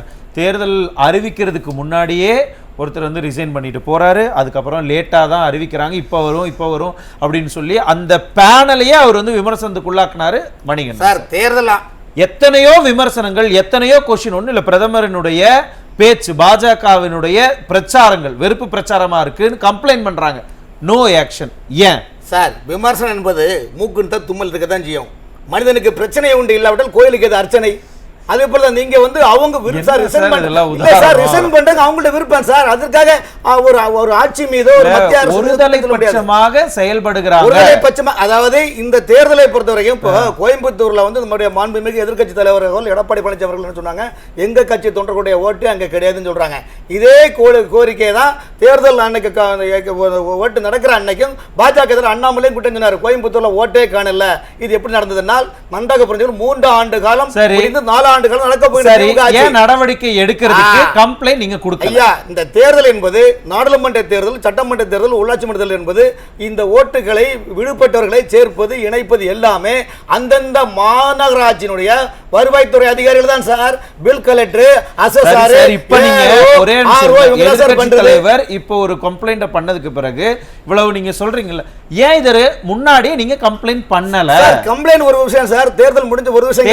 தேர்தல் முடிஞ்ச உடனே நாங்க சொன்னோம்னு நீங்க தமிழ்நாட்டை பொறுத்தவரைக்கும் என்ன தேர்தல் ஆணையத்துக்கிட்ட அணுகுனீங்களா? என்ன கம்ப்ளைண்ட் பண்ணீங்க? அதை எப்படி எடுத்துட்டு போனீங்க? சென்னை மாநகராட்சியில மத்திய சென்னை, வட சென்னை, தென் சென்னை இருக்குது. இது யார் தேர்தல் ஆணையர்? ராதாகிருஷ்ணன் தான் மாநகராட்சி கமிஷன் தேர்தல் ஆணையர். அவர் சொன்னாரு, நான் பிரச்சாரம் பண்ணால்தான் ஓட்டு எவ்வளவு போலிங் அதிகமா வந்திருக்குன்னு சொல்லாரு. அப்ப நாங்களே விளக்கம் சொன்னோம், யார்கிட்ட நீங்க போடா விடுறீங்க? 20 வாரம் நீங்க சுட்டி பாத்தீங்களா? இல்லன்னு சொல்றோம். இல்ல சார், இந்த விஷயங்களை வந்து ராமன் சார் ஒரே நிமிஷம். ஒன்றும் இல்லை, தாம்பரம் ரயில்வே ஸ்டேஷனில் 4 கோடி ரூபாய் பிடிக்கிறாங்க. அதை ஆக்ஷன் ஏன் எடுக்கலை, அது யாருடைய பணம் அப்படிங்கிறத ஏன் கண்டுபிடிக்கலன்னு நீங்கள் கேட்டிங்களா? இதே கேள்வி ஜார்க்கண்டுடைய உள்ளாட்சித்துறை அமைச்சர் வீட்டில் கட்டுக்கட்டா பிடிச்சாங்க. இதே கேள்வி தேர்தல் ஆணையம் கைப்பற்றி விசாரணை நடத்தினார். விசாரணை நடந்து கொண்டிருக்கிறனா அதுக்கான என்ன நிலைப்படும் தமிழ்நாட்டுல நம்ம கண்ணு முன்னாடி ஒரு விஷயம் நடக்குது, அதற்கு என்ன நடவடிக்கை எடுத்தீங்க? அப்ப நடவடிக்கை எடுக்கலன்னா இப்ப நீங்க சொன்ன அந்த ஃபர்ஸ்ட் பாயிண்ட்க்கு வரேன். திமுக ஆட்சிக்கு வந்துச்சுன்னா உள்ளாட்சியில் இப்படி எல்லாம் நடக்கும், உள்ளாட்சி தேர்தல் இப்படி நடக்கும்னா அப்ப மத்தியில பாஜக இருந்தது அப்படின்னா பாஜகனுடைய எம்எல்ஏ அதுல சம்பந்தப்பட்டாருன்னா நீங்க இன்ஃப்ளூயன்ஸ் பண்ணுவீங்களான்னு மக்களுக்கு சந்தேகம் வருமா வராதா? தேர்தல் ஆணையம் அது நியாயம் செய்யும். தேர்தல் ஆணையம் தன்னுடைய கடமையில் செய்து கொண்டிருக்கா. இதுக்கும் பாஜக எந்த சம்பந்தம் கிடையாது. நீங்க தமிழ்நாட்டை 38 மாவட்ட கலெக்டர்களும் தேர்தல் ஆணையம் பிராண்ட் அவங்க வேலை செய்யறாங்க. ஆனால் ஆட்சி வந்து திமுக அரசு, ஆட்சி வந்து திமுக அரசு தேர்தலோடு முடிந்து விட்டது. அதன் பிறகு திமுக ஆட்சிக்கு சாதகமாக செயல்படுவார்கள் மாவட்ட ஆட்சியாளர்கள். ஒரே நிமிஷம், மற்ற மாநிலங்கள்லயும் தேர்தல்லாம் நடக்குது, அப்ப பாஜக ஆட்சியிலையும் இருக்குது, அப்ப இதே போலத்தான் பண்றாங்களா? அதற்குன்னு நாங்க வந்து திமுக பண்ணல அப்படின்னு நீங்க யாரும் திமுகவுக்கு முட்டு கொடுக்கல. திமுக பண்றாங்க, அதுக்கு ஆதாரத்தை அவங்க 2 பேரும் விளக்கிக்கிட்டு இருக்காங்க. அதை தாண்டி நம்ம மேல ஒரு கரை இருக்குல்ல, அதை ஏன் இப்போ வரைக்கும் நம்ம விளக்கல? அவ்வளவுதான் சார். இதெல்லாம் சார் தேர்தல் முடிஞ்ச பிறகு இதுக்கான பதில் சொல்ல முடியும். வந்து தேர்தல் முடிஞ்ச பிறகு தான் சொல்ல முடியும். எப்ப சார் தேர்தல் நடக்கிறதே நியாயமா நடக்கல அப்படிங்கிற கம்ப்ளைண்ட் தேர்தல் முடிஞ்ச பிறகுதான் நீங்க கன்சிடர் பண்ணுவீங்களா? அப்புறம் எப்படி தேர்தல் ஆணையத்தின் நம்பிக்கை இருக்கும்? தேர்தல் ஆணையத்தின் மீது ஒட்டுமொத்தமாக குற்றம் சுமத்தல் எப்படி? தேர்தல் ஆணையம் நடத்தக்கூடியவர் மாவட்ட கலெக்டர்கள் குற்றம் சமத்தலையா? அவங்க தானே பண்றாங்க, அவங்க தானே அதை கேள்வி கேட்கணும். தேர்தல் ஆணையத்துக்கும் ஒரு சில ராமன் சார் நம்ம குற்றம் சுமத்தலையா? இவிஎம் மிஷினை நம்மளே தான் அன்னைக்கு பல்வேறு சர்ச்சைகளை கிளப்பின இவிஎம் மிஷின்ல அப்படி நடக்குது இப்படி நடக்குது. இன்னைக்கு இதே EVM இவிஎம்க்கு நம்ம சப்போர்ட் பண்றோம். நிலைப்பாடுகள் மாறி இதே இவிஎம் மிஷின் சரியாக வேலை செய்கின்றது, நான் ஜெயிச்சேன்னு கார்த்தி சிதம்பரம் சொல்லியிருக்காரு. இதே இவிஎம் மிஷினை கர்நாடகத்துல காங்கிரஸ் ஜெயிச்சிருக்குது, கேரளால கம்யூனிஸ்ட் ஜெயிச்சிருக்குது, மேற்கு வங்காளத்துல திரிணாமுல் காங்கிரஸ் ஜெயிச்சிருக்குது. இப்போ வரைக்கும் இவிஎம் மிஷினை பத்தி யாருமே எந்த இதுவுமே சொல்லல. ஏன்னா கடந்த காலங்களில் நம்ம இவிஎம் மிஷினில் தான் நம்மளுடைய தேர்தலாக நடந்திருக்குது. அதை எப்படியெல்லாம் நம்ம வந்து பரிசீலிக்கலாம் தான் விவிபேட் வரைக்கும் நம்ம வந்து அதுக்குள்ள யாரும் போல. இப்போவும் கேட்குறாங்க, சந்தேகத்திற்குரியது, கேலி கூத்தா நடந்துக்கிறாங்க, ஆக்ஷன் எடுக்கல சொல்றாங்களா இல்லையா? ஏன் ஆக்ஷன் எடுக்கலங்கிறதுக்கான பதிலே இல்லையே. தேர்தல் ஆணையம் என்பது ஒரு மத்திய அரசு நிலைப்பாடு, அதனுடைய உள்ள பரிமாற்றம் செய்வது அதிகாரிகள். இந்த வார்த்தை நீங்க முன்னாடியே சொல்லுதீங்கன்னா மத்திய அரசினுடைய நிலைப்பாடு சார், மத்திய அரசுடைய நிலைப்பாடுனா அப்ப மத்திய அரசு என்ன சொல்லுது அதான் இண்டிபெண்டன்ட் கிடையாது. மத்திய அரசு மத்திய தேர்தல் ஆணையம் எல்லாமே பூதக்கண்ணாடி வச்சு பார்த்துட்டு இருக்க முடியாது சார். மாவட்டத்தினுடைய 38 கலெக்டர் தான் இதுக்கு பொறுப்பு. அந்த கலெக்டர்கள் வந்து யாருடைய ஆட்சியில் இருக்கிறாங்க, தேர்தல் முடிந்தவரை இவங்க மேல முடிஞ்சு போச்சு சார். இப்ப நிர்வாகம் திமுக ஆட்சி நடக்கிறது, திமுக ஆட்சி செய்வதா அவர்கள் செயல்படுவார்கள். கூல்டவுன். தேர்தல் ஆணையத்தை நம்பி தானே அவங்க நியாயமா தேர்தல் நடத்துவாங்க அப்படின்னு எல்லா கட்சிகளும் தேர்தல் அணுகிறாங்க. ஓட்டு போட வர்றவங்களுக்கு கூட தேர்தல் ஆணையம் நியாயமா இருக்கும், அவங்க ஜனநாயகத்தின் பக்கம் நிற்பாங்க அப்படின்னு கேட்குறாங்கல்ல. இன்னைக்கு எதிர்க்கட்சி தலைவர் என்ன விமர்சனம் பண்ணாரு? இவங்க நடந்துக்கிட்டதெல்லாம் கேலி கூத்தா இருக்கு, எப்படி எங்களுடைய கட்சியை சேர்ந்தவங்களுடைய ஓட்டெல்லாம் இங்க காணாம போகும் விமர்சனம் வைக்கிறாரு. அண்ணாமலையும் கேட்டுக்காரு, எங்களுக்கு கட்சிக்காரங்களை ஓட்ட காணலன்னு சொல்றாங்க. அப்போ ரெண்டு பேருடைய மனநிலை ஒன்றுதான் இருக்கின்றது. ஆகவே இந்த திமுக அரசு தான் கேட்க வேண்டிய கேள்வி இல்ல, அறிவாலயத்தை நோக்கி கேட்க வேண்டிய கேள்வி கமலத்தை நோக்கி கேட்டல. மிஸ்டர் ராமன் சார், இந்த ரெண்டுக்குமான வித்தியாசத்தை நம்ம கண்டிப்பா உள்ள ஆழ்ந்து யோசிச்சோம்னா தெரியும். இப்போ எதிர்க்கட்சி தலைவர் சொல்லியிருக்கிறது கோவையில் இந்த மாதிரி எல்லாம் நடந்திருக்கு, மற்ற எந்த இடங்கள்லையும் அவர் வந்து அதை சொல்லலை, அதை நம்ம புரிஞ்சுக்கணும். ஆனால் அண்ணாமலை சொன்ன அடுத்த நாளே மற்ற இடங்கள்ல எல்லாம் குறிப்பிட்ட வேட்பாளர்கள் அதை சொல்றாங்க. அதற்கு என்ன காரணம், அப்படி அதற்கு என்ன விமர்சனங்கள் எழுந்தது, ஏன் அதை பர்பஸா அவங்க சொன்னாங்க அப்படிங்கிற அந்த வித்தியாசம் எல்லாருக்குமே தெரியும். அது காரணம் திமுக தமிழ்நாட்டினுடைய ஆளுங்கட்சியினுடைய நிலைப்பாடு தானா? ஆமா, ஆளுங்கட்சி நிலைப்பாடு. அதிகாரிகள் பயப்படுறாங்க சார். வந்து அத பர்பஸா நம்ம அத வெச்சு இத நம்ம சொல்லி இருக்கோமா, இது ஒரு காரணமா இப்பவே சொல்லி நம்ம வெச்சிருக்கோம். இந்த நிலைப்பாடுங்கிறது நமக்கு தெரியாதா? மக்களுக்கு தெரியும்ல சார், மக்களுக்கு தெரியும் சார். நீங்க சொன்னீங்க இந்த செயல்பாடுக்கும் பாஜக எந்த சம்பந்தம் கிடையாது. தேர்தல் ஆணையத்தினுடைய அதிகாரிகள் என்பது மாநிலத்தினுடைய திமுக ஆட்சியுடைய மாவட்ட கலெக்டர் தான் நிர்வாகம் பண்றாங்க. மாநகராட்சி ஆணையர்கள் திமுக ஆட்சியை சார்ந்தவர்களுக்கும் திமுகவுக்கும் என்ன சார் வேறுபாடு? சார் திரும்ப சொல்றீங்க சார், அதாவது நீங்க சொல்ற பிறகு நாங்களும் வைக்கிறோம் சார். எஸ், எந்த கம்ப்ளைண்ட் கொடுத்தாலும் அவங்க இடத்துல ஏதோ இவர் கூட சொல்லியிருந்தாரு, அவரும் சொல்லியிருந்தாரு, ஆர் ஆசா அவருடைய நிகழ்வை சொல்லியிருந்தாரு. எத்தனையோ இடங்கள்ல வந்து பணப்பட்டுவாடா நடந்தது, அதிமுக கம்ப்ளைண்ட் பண்றாங்க, அதிமுக கம்ப்ளைண்ட் பண்றாங்க. இன்னும் சில இடங்கள்ல பாஜக பணப்பட்டுவாடா பண்ணாங்க, அதையும் போட்டோ ஆதாரங்களோட கொடுத்தாங்க. No action. அப்ப திமுக மேலே ஆக்ஷன் இல்ல, பாஜக மேல ஆக்ஷன் இல்லனா எங்க கூட்டணி இருக்கு, எங்க பிரச்சனைகள் எல்லாம் ஒண்ணு சேர்ந்து யாரை எதிர்க்கிறீங்க, இது ஒண்ணு நம்ம யோசிக்கணுமா இல்லையா? இது வரைக்கும் கரெக்ட்டா கேட்டீங்க. ஆனா இப்ப கடைசில கிளைமேக்ஸ்ல எப்படி வரீங்கன்னா, ஏதோ திமுகவும் பாஜகவும் ஏதோ மறைமுகமா அன்போப்பட்ட மாதிரில நீங்க நினைக்கிறீங்க. நான் சொல்லவே இல்ல, நீங்களே பேசிட்டீங்களே. அப்படி கிடையாது சார், மைண்ட் வாய்ஸ் நீங்க ஓபனா பேசிட்டீங்க. அப்படி கிடையாது சார். அந்த அதாவது இல்ல சார், அந்த கண்டென்ட்ஸ்ல நோக்கம் அந்த இடத்துல நான் சொல்றேன் வந்து நீங்க நான் அதை சொல்லவே இல்லையே, அப்படி கிடையாது சார், மீன் பண்ணவே இல்லையே. ஆர்எஸ் நீங்க எது மீன் பண்ணீங்க சார்? இந்த மணிகண்டன் சார் நீங்க ஏதோ அப்படி சொன்னீங்க. இல்ல சார், அந்த அவங்க ரெண்டு பேரும் சொல்லல, நானும் சொல்லல. பாயிண்ட் அதாவது क्वेश्चन பாயிண்ட் ஏன் சார் உங்களுக்கு அப்படி நினைச்சது? அவர் எப்படி அப்படி போறாம இல்லைங்க, அவர் சொல்றதுல ஒன்னு தெளிவா தெரியுது. என்னன்னா மத்தியில் ஆளுகின்ற பொறுப்புல இருக்கணும் அல்லது மாநிலத்தில் ஆளுகின்ற பொறுப்புல இருக்கணும், அப்பதான் அந்த கட்சிக்கு உதவியா இருப்பாங்க தேர்தல் ஆணையம் சொல்றாங்க. அப்பெல்லாம் ஒரு பதில் கிடையாது சார். ஆவடிக்குமார் செய்வது கற்பனை கனவான வார்த்தை சார். இவ்வளவு நேரம் பேசிக்கிட்டு இருந்தா எதுவுமே இல்ல, கடைசியில நீங்க அதை உண்மையை ஒத்துக்கிட்டீங்களே. நீங்க நினைக்கிறீங்க சார், அப்படி நினைக்க மத்திய அரசு சொன்னதுல இருந்து இல்ல அப்படி நினைக்காதீங்க, அப்படி நினைக்காதீங்கன்னு சொல்றதுல இருந்து தான் நீங்க சந்தேகம் வழுக்குது சார். நீங்க ஒருவேளை ரெண்டு பேரும் அன்கோப் போட்டுட்டு தான் இந்த கட்சிக்காரங்க பணம் கொடுத்தா நாங்க கண்டுக்கல, எங்க கட்சியில இருந்து சம்பந்தப்பட்டவங்க யாராவது 4 கோடி எடுத்துட்டு போனாங்கன்னா நீங்க கண்டுக்காதீங்க, ஏதோ டீலிங் வந்துருச்சோ சந்தேகம் வருதா இல்லையா? எழுப்புற क्वेश्चन தேவ பிரசனம் கேக்குற மாதிரி இருக்குது. நீங்க எழுப்புற கொஸ்டின் எப்படின்னா கோயில்ல போய் தேவபுருஷன் இப்படி இருக்குமா அப்படி இருக்குமான்னு சார், சந்தேகம் எல்லாருக்கும் வரதானே சார் செய்யும். ஒரு விஷயம் சார், திமுக ஆட்சி மாநிலத்தில் திமுக ஆட்சியில் இந்த அதிகாரிகள் திமுக ஆட்சிக்கு சாதகமாக செயல்படுவாங்க. பிஜேபியே புகார் கொடுத்தது, இன்னும் எத்தனை ஆயிரம் கோடி பணம் பிடிச்சிருக்காங்க. அப்போ இதெல்லாம் நீங்க காட்டலாம்ல, சொல்லுங்க வந்து.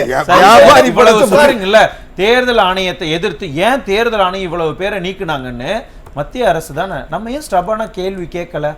எத்தனையோ இடங்கள்ல பிரதமர் மேல பல்வேறு குற்றச்சாட்டுகள், நாட் ஒன்லி பிரதமர் மேல, பாஜகவினுடைய வேட்பாளர்கள் மேல, கோயில்ல தாண்டி மசூதியை தாண்டி போறாங்க, அம்பு விடுற மாதிரி எல்லாம் ஆக்ஷன் பண்றாங்க. என்ன நடவடிக்கை எடுத்தோம் நம்ம?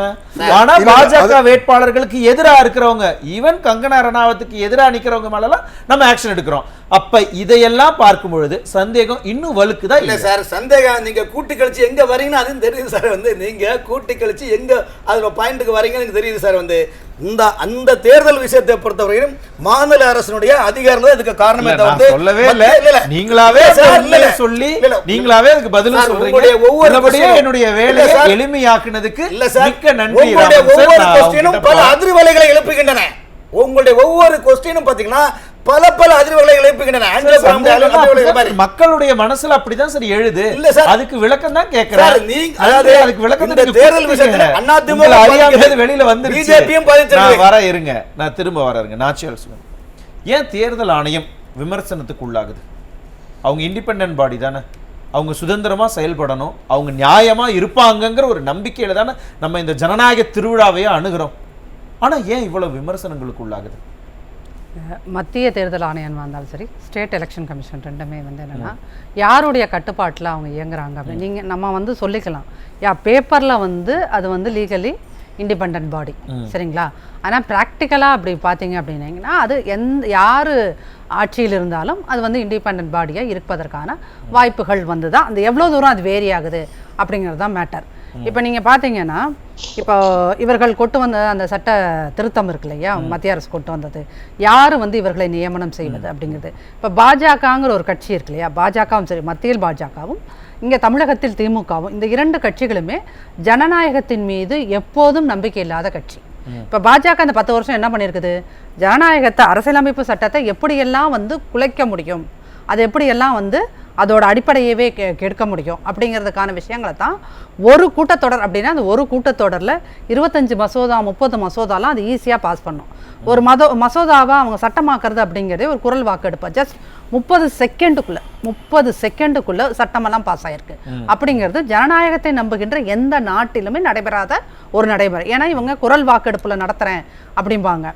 எங்கோ அந்த ஒரு மசோதா மீதான எந்த விவாதங்களும் பெரிய அளவு நடத்தப்படாமலேயே, இப்போ இந்த மசோதா இருக்கு இல்லையா, யார் வந்து தேர்தல் ஆணையரை நியமிப்பதற்கான அதிகாரம் படைத்தவர்கள், அதில் உச்சநீதிமன்றம் ஏன் உள்ளே வரக்கூடாது அப்படிங்கிற இந்த மசோதாலாம் ஜஸ்ட் ஒரு நிமிஷத்தில் இவர்களாக முடிச்சுக்கிட்டாங்க. ஏன் அப்படின்னு கேட்டிங்கன்னா, பெரும்பான்மையாக இவர்கள் இருக்கிறார்கள், சரிங்களா? இப்போ ஒரு பிரதமர் தேர்தல் முடிவதற்கு முன்னாடி கடைசி கூட்டத்தொடரில் பேசும்போது அவர் என்ன சொல்லும்போது, ஒரு பிரதமர்னா இது வரைக்கும் நடைமுறை எப்படி இருந்தது அப்படின்னா, ஒரு மன்மோகன் சிங் 10 வருஷம் கழிச்சு போறார் அப்படின்னா, இந்த 10 வருஷத்தில் என்னால் நான் என்ன செய்தேன், காங்கிரஸ் ஆட்சி என்ன செய்தது, 10 வருஷத்தில் என்னென்ன டெவலப்மெண்ட், யூபிஏ கவர்மெண்ட் என்னென்ன டெவலப்மெண்ட் ஆக்டிவிட்டிஸ் செஞ்சாங்க, இதனால மக்கள் எவ்வளோ தூரம் வளர்ந்தாங்க, எந்தெந்த துறைகளில் நாம் மேன்மை அடைந்திருக்கோம் அப்படின்னு ஒரு 10 துறைகளை சொல்லுவாங்க. இதுல எல்லாம் மேன்மை அடைச்சிட்டோம், மக்களோட டெவலப்மெண்ட் எதுல எல்லாம் அதிகமாக இருக்கு, கல்வியில் இப்படியெல்லாம் டெவலப், இப்படி தான் இது வரைக்கும் நடைமுறைகள் இருந்தது. ஆனால் இதுதான் வந்து இந்தியாவுடைய வரலாற்றிலேயே ஒரு பிரதமர் நாடாளுமன்ற கூட்டத்தொடரில் உட்கார்ந்துட்டு தேர்தல் தொடங்குவதற்கு முன்னே தேர்தல் பிரச்சாரம் சொல்றாரு. என்ன சொல்றாரு, நாங்கள் 400 தொகுதி வெல்வோம் அப்படிங்கிறார், எங்கள் கூட்டணி 400 தொகுதி வெல்வோம் அப்படின்னு. இது வரைக்கும் இவர்களோட இது எப்படி இருக்கு அப்படின்னு பார்த்தீங்கன்னா, இந்த 10 ஆண்டு கால தேர்தல் வரலாறு, இவங்க என்னைக்கு என்ன நம்பர்ஸ் சொல்றாங்களோ அந்த நம்பர்ஸ் அப்படியே வரும், சரிங்களா? அதுதான் இப்போ திரும்ப சர்ச்சைக்குள்ளாயிட்டு இருக்கு. ஏன் நீங்க வாக்குச்சீட்டு வேணும், எங்களுக்கு இவிஎம் வேணாம், வாக்குச்சீட்டு ஏன் வேணும் அப்படின்னு கேட்கறதுக்கான காரணமே, நீங்கள் இப்போ அமித்ஷாவோ இல்லை பிரதமரோ என்ன பண்றாங்க, இத்தனை தொகுதிகள் இந்த ஊரில் நாங்கள் ஜெயிச்சிருவோம், இத்தனை தொகுதிகள் இந்த மாநிலத்தில் தேர்தல் ஆணையமே சொல்லிட்டாங்களே, அது எண்ணறதுக்குள்ள 12 நாள் வேணும், 12 நாள் ஆகும், அதை எண்ணிக்கிட்டே இருக்கிறது, அது சாத்தியமே இல்லைன்னு சொல்லிட்டாங்களே. 12 நாள் வேணும், உங்களுக்கு சாத்தியம் இருக்குது இல்லை, இதெல்லாம் தாண்டி அந்த விஷயங்களை ஒரு கட்சியாக ஆட்சியாக பாஜக எப்படி நிர்வகிக்கிறது அப்படிங்கிறது தான் இங்கே மேட்ரு. ரெண்டாவது, இவர் வந்து அதிக பதற்றத்தில் உண்மையை சொல்லிட்டார். உண்மையை போட்டு டப்புன்னு உடைச்சிட்டார். சரிங்களா? ஏன் அப்படின்னு கேட்டிங்கன்னா, திமுக ஜனநாயகத்தை ஒருபோதும், அது ஒரு சர்வாதிகார கட்சி, சர்வாதிகார ஆட்சி தான் நடத்தும் எல்லா விஷயங்கள்லையுமே. அதே மாதிரி தான் பாஜகவுக்கும். இவங்க 2 பேர்த்துக்கும் உள்ள ஒரு உறவு இருக்குதா இல்லையா அப்படிங்கிறத நம்ம சொல்லலை. எப்படின்னா, அந்த அண்ணாமலை அவருடைய வார்த்தைகள்லேயே சொல்றாரு. அண்ணாமலை எலெக்ஷன் முடிஞ்ச அன்னைக்கே என்ன பண்றாரு, ஓட்டு போட்டு இந்த இது இருக்கு பாத்தீங்களா, அந்த சைன் இருக்கிறவங்களோட வச்சு போராடுறாரு. என்னன்னு, இங்கே இத்தனை இதை காணோம், வாக்குகளை காணோம், இங்க பாருங்க அங்க பாருங்கன்னு சொல்லி பிரஸ் மீட் கொடுத்தாரு. அந்த பிரஸ் மீட்டுக்கு அப்புறம் அவர் இன்ன வரைக்கும் ஏதாவது ஒரு இடங்களில் பரபரப்பாக பேசியிருக்காரு. எலெக்ஷனுக்கு முன்னாடி எல்லா கேமராவும் அண்ணாமலை நோக்கியே தான் இருந்தது. இன்னைக்கு அந்த அண்ணாமலை எங்கே போனார்? சரிங்களா? தேர்தல் பிரச்சாரத்துக்கு போயிருக்காரு. சரிங்களா? சரி, தேர்தல் பிரச்சாரத்துக்கு போயிட்டு இருக்கணும் சார். தேர்தல் பிரச்சாரத்துக்கு அவர் இந்தியா முழுக்க போகணும். அவர் எங்கெங்கெல்லாம் கால் வைக்கிறாரோ அங்கெல்லாம் அது அமோகம். சரிங்க, இருங்க, அவர் அமோக வெற்றியை பெறுவார். அண்ணாமலை சார், அண்ணாமலை ஐயாவோட மிகப்பெரிய ராசி, அவர் எங்கெங்கெல்லாம் கால் வைக்கிறாரோ அங்கெங்கெல்லாம் அது அப்படித்தான் விடுங்க. சரிங்களா? இப்போ இது ஒரு விஷயம். இப்போ இதை பேசுனாங்களா? பேசிட்டு அவர் இதை நீங்கள் திமுக 2.0 ஃபைல்லாம் என்னமோ பிடிஎஃப் ஃபைல்லாம் போட்டு இது பண்றீங்க. ஏன் இதை ஒரு கம்ப்ளைண்டா நீங்க கொடுக்கல? உங்க ஆட்சி தானே சார் மத்தியில. நீங்க ஏன் இதற்கு நீதிமன்றம் போகல? மற்ற எல்லா விஷயத்துக்கும் ராகுல் காந்தி இப்படி பேசிவிட்டார், என்னை இத்தனை தடவை இப்போ மோசமாக திட்டிருக்காருல கவுண்ட் பண்ணி கொண்டு போய் நீதிமன்றத்துக்கு போறீங்களா? ஏன் இதுக்கு நீங்க இதுவரைக்கும் ஏன் அண்ணாமலை நீதிமன்றம் போகல? அது ஒரு காரணம். சரிங்களா? இப்போ ஏன் போகல அதுதான் இங்க. இப்போ நீங்க இங்க பத்திரிகைகள் என்ன சொல்லுச்சு, இந்த தேர்தலை அனௌன்ஸ் பண்ணதுக்கு அப்புறம் இங்கெங்க ஜெயிப்பதற்கான, அதிமுக ஜெயிப்பதற்கான வாய்ப்புள்ள தொகுதிகள்னு சொல்லி எதை சொல்லுச்சு? கோவை மண்டலத்தை தான் சொன்னாங்க. கோவை மண்டலத்துக்கு சொல்றதுக்கு எல்லாம் அவங்க முழு காரணமா என்ன சொன்னது, கோவை மண்டலத்தில் இருக்கின்ற 9-10 தொகுதிகளில் அதிமுக தான் எம்எல்ஏஸ். அப்ப இது ஒரு பெரிய ஃபேக்டரா இருக்கும் இங்க ஜெயிப்பதற்கு அப்படிங்கிறத பத்திரிகைகள் திரும்ப எழுதுனோன்னு இவங்க என்ன ஆயிட்டாங்க, அலர்ட் ஆயிட்டாங்க. ஓ, இதை வச்சுதான் நீங்க ஜெயிப்பீங்களா? அப்ப நீ இந்த வகையில வந்தீங்கன்னா நான் அந்த வகையில வரேன் அப்படின்னு சொல்லிட்டு 2 பேரும் ஒரு அண்டர் கிரவுண்ட் ஐடியாக்கு வந்தாங்க. அப்படிங்கிற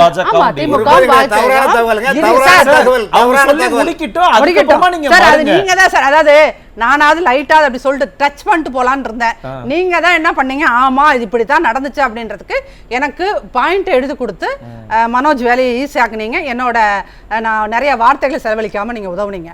அப்படிங்கும்போது பாஜகவும் திமுகவும் ஜனநாயகத்தை நம்பாம எப்பயுமே ஜெயிப்பதற்கான எல்லா குறுக்கு வழிகளையும் ரொம்ப ஈஸியா பண்றதுக்கு அதுக்கு எந்த மனசாட்சி அது இதெல்லாம் எதுவுமே கிடையாது. சரிங்களா? அப்ப இவங்க இது என்ன பண்ணியிருக்காங்க, நீங்க கோயம்புத்தூர்ல, ஏன்னா மற்ற இடங்கள்ல விட நீங்க சொன்னது எங்க அப்படின்னா, இப்ப என்னன்னா இதுக்கப்புறம் கள்ளக்குறிச்சியில என்ன நடந்திருக்குங்கிறத யோசிக்கணும். ஏன்னா கள்ளக்குறிச்சி வெற்றி நிச்சயமா இருக்கும் அப்படிங்கறத பத்திரிகைகள் திரும்ப சொன்ன தொகுதி. இரண்டாவது அங்க பல இடங்கள்ல சொன்னது, அது சவுத்துல நிறைய 2-3 தொகுதிகள். இப்ப இந்த ஜெயிப்பதற்கு வாய்ப்பு உள்ள தொகுதிகள்லாம் இவங்க நிறைய பேர் நீக்கியிருக்காங்க. ஆனா கோவையில இத்தனை தொகுதிகள் உறுதி அப்படின்னு சொன்னப்போ அங்க இவர்கள் பயந்துட்டாங்க.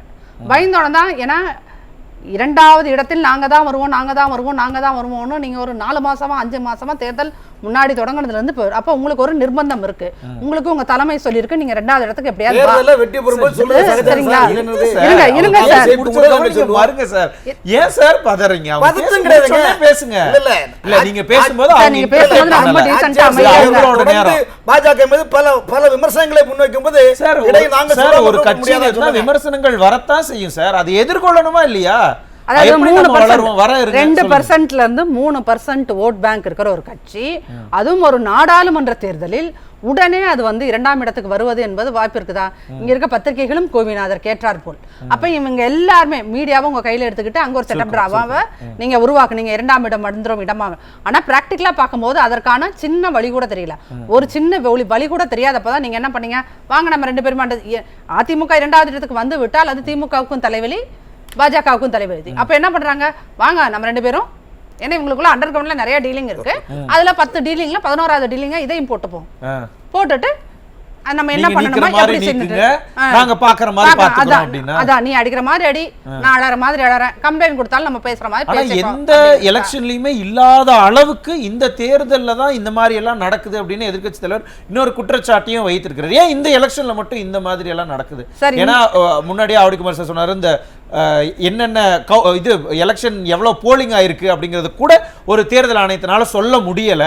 சார் அந்த இல்லை, தேர்தல் ஆணையம் சார் சொன்ன மாதிரி இந்திய தேர்தல் வரலாற்றிலேயே இதுதான் 3 முறை ஒரு சைட்ல போய் நீங்க வந்து மாத்துறது அப்படிங்கிறது இதுதான் ஃபர்ஸ்ட் டைம் இந்த தமிழ்நாடு நடக்குது. ஏன் அப்படி நடக்குது அப்படின்னு சொன்னீங்கன்னா, உங்களுக்கு வந்து என்னன்னா, சரி இப்போ அந்த 2ஆம் இடம் அப்படிங்கிறது இவர்களுக்கு திமுகவுக்கு மிகப்பெரிய அச்சுறுத்தல்.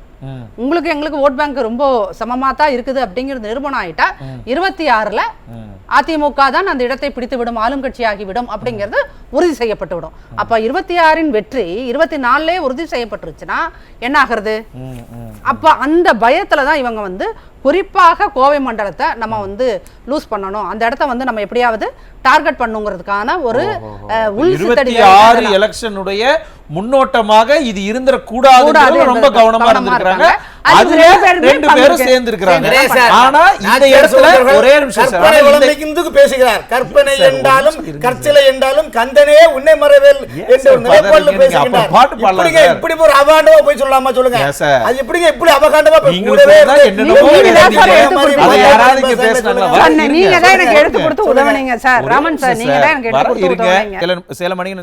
ரொம்ப சுருக்கமாக உங்களுடைய இறுதி கருத்தை வச்சலாம். இந்த தேர்தல் ஆணையத்தினுடைய செயல்பாடுகள் அதிருப்திகரமானதாக இருந்தது அப்படிங்கிற இந்த விமர்சனத்துக்கு, இந்த குற்றச்சாட்டுக்கு தீர்வு கிடைக்குமா கிடைக்காதா? சார், அதுக்கு முன்னாடி ஒண்ணு சொல்லிடுறேங்க. பொறுப்புள்ள ஒரு எதிர்கட்சி தலைவரா பாத்தீங்கன்னா தேர்தல் கமிஷனுடைய செயல்பாடு சரியில்லை அப்படிங்கறத சுட்டி காட்டிருக்கிறார ஒழிய பொறுப்பற்றத்தனமா மத்தவங்க மாதிரி எல்லாத்திலையும் அரசியல் பண்ற மாதிரி இவிஎம் மிஷினை பத்தி திரு எடப்பாடி பழனிசாமி அவர்கள் எந்த குற்றச்சாட்டையும் வைக்கல அப்படிங்கறது இந்த இடத்துல நம்ம உறுதியா நம்ம சொல்லி ஆகணும். ஏன்னா காங்கிரஸ் மத்த எதிர்த்த இண்டி கூட்டணியில் இருக்கிறவங்க இப்பயே காரணம் கண்டுபிடிக்க ஆரம்பிச்சப்ப இவிஎம் மிஷினை பத்தி ஒரு வார்த்தை கூட அவர் தவறா சொல்லலைங்க. நீலகிரி ராசா அவர்கள் போறப்ப செக் பண்ணாத விட்ட தேர்தல் ஆணையம் திரும்ப அதே நீலகிரி தொகுதியில் இருக்கிற சிசிடிவி கேமரா வந்து பழுதாகுது அப்படின்னா இது ஏன் நம்ம முடிச்சு போட்டு பார்க்க மாட்டோம்? இது தேர்தல் ஆணையம் அப்படிங்கிறது முழு ஜனநாயகத்தோடு செயல்பட வேண்டும் அப்படின்னு சொன்னால், நான் ஏற்கனவே சொன்ன மாதிரி உச்ச நீதிமன்றத்தினுடைய வழிகாட்டுதலின்படி தேர்தல் ஆணையம். புரியுது மணிகண்டன் சார். இதே உங்களுடைய இறுதி கருத்தை நான் எடுத்துக்கிறேன். ஆவடிக்குமார் சார், இப்போ என்னன்னா, இந்த தாம்பரத்தில் பிடிச்ச அந்த 4 கோடி அதுக்கு இன்னும் எதுவும் தீர்வு கிடைக்கல, பணப்பட்டுவாடா நடந்ததுன்னு நிறைய இடங்கள்ல திமுக மேலே கம்ப்ளைண்ட் பண்ணீங்க. ஈவன் பாஜகவுடைய ஃபோட்டோஸ் எல்லாம் கூட ரிலீஸ் ஆச்சு. அதுக்கும் எந்த விதமான நடவடிக்கையும் இல்லை. நடவடிக்கையெல்லாம் எடுக்காததை பார்க்கும் பொழுது என்ன தோணுது? இல்லை, ஒன்றும் சொல்லலை. தேர்தல் ஆணையத்தினுடைய நடவடிக்கைகள் கேலிக்கூத்துன்னு எதிர்க்கட்சி தலைவர் சொன்னது பொருத்தமான சொல் என்பது தெரியுது. இன்னைக்கு நீங்கள் இந்த இந்திய உலகத்திலே இன்னைக்கு தேர்தல் வழியில் ஆட்சி அமைக்கின்ற ஜனநாயக நாடுகளில் இந்தியா முதன்மையான இடத்தில் இருக்குன்னு கூட சொல்லலாம். உலகத்தில் ஒரு சிறந்த தேர்தல் ஜனநாயக ஆட்சி மாற்றங்களை கொண்டு வருகின்ற நாட்டில் இந்தியா சிறப்பான இடத்துல இருக்குது. அதில் எந்த மாற்று கருத்து இல்லை. ஆனால் அதுபோல் இப்போ இந்த தேர்தல் அறிவிக்கப்பட்டது, தேர்தல் நடந்தது. இந்த தேர்தல் அறிவித்த உடனே ஒவ்வொருத்தருக்கும் ஒவ்வொரு இலக்கு இருந்தது. தேர்தல் ஆணையத்துக்கு ஒரு இலக்கு இருந்தது. அது என்ன இலக்குன்றதை நம்முடைய தேர்தல் இந்த ப்ரைசைடிங் ஆஃபீஸர்லேருந்து ரிட்டர்னிங் ஆஃபீஸர்லேருந்து எல்லாருமே அதை நடைமுறையில் சொன்னாங்க. என்னென்னா ரோடாக போய் டான்ஸ் ஆடி எல்லாரும் ஓட்டு போடுங்க. அங்கே ஓட்டே இல்லை, ஓட்டு போடுங்கன்னு கூட்டம் சேர்த்தாங்க. இதுதான் தேர்தல் ஆணையத்தினுடைய பணியாக பொதுமக்கள் பார்த்தாங்க. நாள்தோறும் டான்ஸ் ஆடுறது, பாட்டு விழிப்புணர்வுலாம் ஏற்படுத்துறாங்க. அதுதான் தேர்தல் ஆணையத்தினுடைய இலக்குன்னு நாங்கள் நினைச்சோம். புரியுதா? இல்லை சார், நேர்மையா ஜனநாயகத்தினுடைய தேர்தலை நடத்தணுங்கிறதான சார் இலக்கு. அதுக்கப்புறம் தான் 100% அதுதான் கேலி கூத்தாய் போச்சு. அவங்க வந்து தேர்தல் ஓட்டு போடணும்னு சொன்னாங்க. ஆனால் நாங்கள் ஒழுங்காக நடத்தணும்னு அவங்க முயற்சி பண்ணல. அதுக்கான பணியாளர்கள் பொறுப்பாக நடந்துக்கல. அவங்களுடைய கடமையை உணர்ந்து அவங்க செய்யலை. அவருக்கு தரப்பட்ட உரிமையை அவர்கள் இந்த கூத்தாடுறது, டான்ஸ் ஆடுறதுலையும் இந்த ஓட்டு போட கூப்பிடுறதுலையும் செலவழித்தாங்க. ஆனால் ஓட்டு போட வந்தவங்களுக்கு அந்த வாக்கு சீட்டை முறையாக அவங்களுக்கு சேர்க்கறதுக்கு தான் நம்ம வந்து ஒவ்வொருத்தருக்கும் அந்த வாக்குச்சீட்டு வந்து வீட்டுக்கு போய் கொடுக்கணும்னு சொன்னாங்க. ஆனால் அதை ஒழுங்காக செஞ்சாங்களான்றது தான் கேள்விக்குறி. அப்படி ஒழுங்காக சேர்ந்துருந்தால் அவன் பொதுமக்கள் வந்து கோயம்புத்தூரில் அவ்வளோ பேர் வந்து ஓட்டு இல்லைன்னு நிற்க மாட்டாங்க. இது தேர்தல் ஆணையத்தில் இலக்கு, ஓட்டு போடணும்னு சொன்னது அவங்களுடைய இலக்கு. அதுலேயே அவங்களுடைய பணியில் பாதி முடிஞ்சிட்டு தான் நினச்சிக்கிட்டு இருந்தாங்களே ஒழிய அதற்குரிய கட்டமைப்புகளை உருவாக்குவதற்கு அவங்க பெரும்பாலும் முயற்சி செய்யலைன்றது தான் இந்த கேலி கூத்துன்னு சொன்னது காரணம். அதை போல் மத்திய அரசு பிரதமர் நரேந்திர மோடி அவர்களுக்கு ஒரு இலக்கு இருந்தது. அந்த இலக்கு 400 இடத்துல ஜெயிக்கணும். பிஜேபி 400 இடத்துல ஜெயிக்கும். அதுக்காக இந்த தேர்தல் தேர்தலுக்கு நான் முடிச்சிடுறேன். 2 நிமிஷம் இருக்கு. நான் முடிக்கிறேன். அவர் சொன்ன நீங்க நேரத்தை வீணாக்காதீங்க. நான் என்னுடைய கருத்தை சொல்றேன், நீங்க சொல்லுங்க. ஒரு நிமிஷம் இருங்க. அவர் என்ன சொல்ல வர்றாரு நான் சொல்ல வர்றதை முடிக்க விடுங்க. இந்த தேர்தல் ஆணையம் ஓட்டு போட வைக்கணுன்றது அவங்களுடைய இலக்கு. பிரதமர் நரேந்திர மோடிக்கு 400 இடங்களில் வெற்றி பெற வேண்டும் என்பது இலக்கு. அதே போல மு.க. ஸ்டாலினுக்கு 40 இடங்களில் வெற்றி பெற வேண்டும் என்பது அவருடைய இலக்கு. ஆக அவங்க இந்த இலக்கை நோக்கி நகர்ந்தாங்க. மத்திய அரசு அவங்க இலக்கை நோக்கி நடந்தது, தேர்தல் ஆணையம் அவங்க இலக்கை நோக்கி நடந்தது, மாநில அரசு அவங்க இலக்கை நோக்கி நடந்தது. இதனால் ஏற்பட்ட குழப்பங்கள் கேலி கூத்தா போச்சு. ரொம்ப சுருக்கமா இந்த கேலி கூத்து வந்து இவங்க கேலிக்கூத்து பண்ணாங்கன்றது எதிர்க்கட்சி தலைவர் மரியாதைக்குரிய அண்ணன் எடப்பாடியார் இதை சொல்லியிருக்காரு. ஆனால் அவங்க என்ன நினைக்கிறாங்க, நம்முடைய இலக்கு இது சாத்தியப்படுத்திருச்சு, இந்த தேர்தல் நடந்து முடிஞ்சிருச்சு, 4ஆம் தேதி பொட்டியை திறந்த உடனே நம்ம இலக்கு நிறைவேறிடன்னு தேர்தல் ஆணையம் நினைக்குது, பிரதமர் நரேந்திர மோடி பிரதமர் நரேந்திர மோடி நினைக்கிறாரு, மு.க. ஸ்டாலின் நினைக்கிறாரு. இதை நினைக்கிறது அவங்க நினைக்கிறது கூட தப்பு இல்லை, அவங்க இலக்க நினைக்கிறாங்க, ஊடகங்களும் நினைக்குது, சமூக ஆர்வலர்கள், இந்த போராளிகள் இவங்கெல்லாம் நினைக்கிறாங்க, அதை பிரச்சாரமா பண்ணிட்டு இருக்காங்க. இது எல்லாமே இது எல்லாத்தையும் விட இதை எல்லாத்தை விட மக்களுடைய இலக்கு என்பது சரியானது என்பது 4ஆம் தேதி தெரியும். கண்டிப்பா அதை பொறுத்து ரொம்ப சுருக்கமா உங்க இறுதி கருத்தை வச்சிருங்க. எல்லா அரசியல் கட்சியிலுமே தங்களுடைய வேட்பாளர் ஜெயிக்கணும் எல்லாரும் நினைப்பது இயல்புதான். ஆகவே பிஜேபி நினைப்பதும் தவறு இல்லை, யாரும் எந்த கட்சி நினைப்பதும் தவறு இல்லை, யாருமே தவறுன்னு சொல்லல சார். ஆனா என்னன்னா ரொம்ப பெரிய பேராசைங்கிறாங்க. ஏன்னா நம்ம எத்தனை தொகுதியில மொத்தமா போட்டிடுறோம் இந்தியா முழுக்க?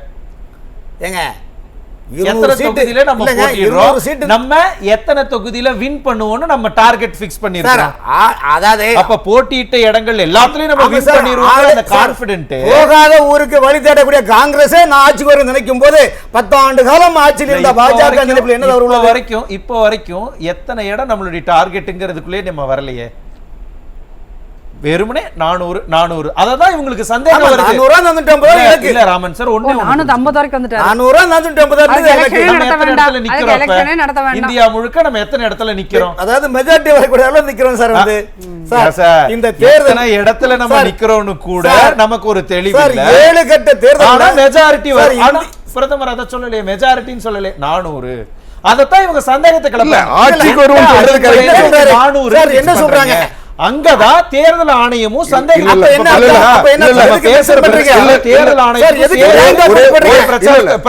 ஒரே ஒரு வார்த்தை, 400 இடங்களில் வெற்றி பெறுவது எங்கள் இலக்குன்னு சொன்னது பிரதமர், நான் சொல்லல. அதுக்கு தேர்தல் ஆணையத்தை மென்ஷன் பண்ணுங்க. எதுக்கு ஜாயிண்ட் அக்கவுண்ட் போடுங்க? அதுக்கு தேர்தல் ஆணையத்தை ஜாயிண்ட் அக்கவுண்ட்